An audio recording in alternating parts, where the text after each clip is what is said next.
Audio Jungle.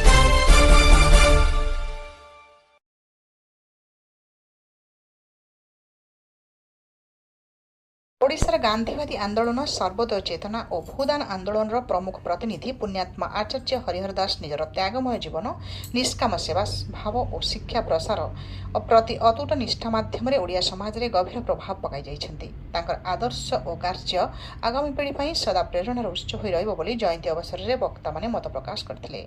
कार्यक्रम आरंभ में संगीत मल्हार अनुष्ठान पक्षर जनप्रिय देशभक्तिमय संगीत तुहिमा जन्मभूमि परिवेशित हो परिवेश को गंभीर और देशात्मबोधमय कर सूचना और लोकसंपर्क विभाग और आचार्य विहार परिषदर मिलित आनुकूल्य जयदेव भवन आयोजित एक राज्यस्तरीय जयंती समारोह में मुख्य अतिथि भाव सूचना और लोकसंपर्क विभाग निर्देशक श्रीजुक्त अनुज कुमार दास पट्टनायक जोगदे आचार्य हरिहर शिक्षामूलक और समाजसेवामूलक अवदान उपर आलोकपात करते। से कहिथिले जे नैतिकता सेवा और त्यागरे आधारित जीवन दर्शन आज समाज अत्यंत प्रासंगिक एवं पथ प्रदर्शक।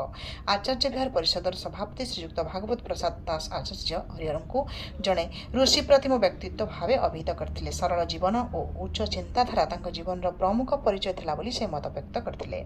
मुख्य वक्ता माने भावे उत्कल विश्वविद्यालय अवसरप्राप्त प्राध्यापक डॉक्टर संग्राम केशरी राउत जोगदे आचार्य हरिहर स्वाधीन संग्राम सहभागिता गांधीवादी मूल्यबोधर प्रचार और समाज संस्कार मूलक कार्यकलाप उपर आलोकपात करते। से कहिथिले जे सेवामय पथ चला ओडिशार सामाजिक इतिहास चिरस्मरणीय हो रही। धन्यवाद अर्पण करी उपनिर्देशिका श्रीमती सुचेता प्रियदर्शिनी आचार्य हरिहर आदर्श को आज पीढ़ी अनुसरण कर समाज नैतिक मूलबोध को सुदृढ़ करने आवश्यक बोली अभिमत व्यक्त करते। कार्यक्रम प्रारंभ में अतिथि माने पुण्यात्मा आचार्य हरिहर दास फटोचित्र में पुष्पमाल्य अर्पण कर श्रद्धांजलि जणाइथिले। सूचना और लोकसंपर्क विभाग लोकसंपर्क अधिकारी श्री अंशुमान साहू कार्यक्रम संयोजन करते। यह जयंती उपलक्षे आचार्य विहार परिषद पक्षर चित्रांकन साधारण ज्ञान और निबंध प्रतियोगिता आयोजित होता। प्रतियोगितार कृति प्रतियोगी मानक उपस्थित अतिथिवृंद सम्मानित कर पुरस्कृत करते। कार्यक्रम में विभिन्न सामाजिक सांस्कृतिक संगठन प्रतिनिधि बुद्धिजीवी छात्र छात्री गणमाध्यम प्रतिनिधि और सूचना और लोकसंपर्क विभाग बहु अधिकारी कर्मचारी उपस्थित थे।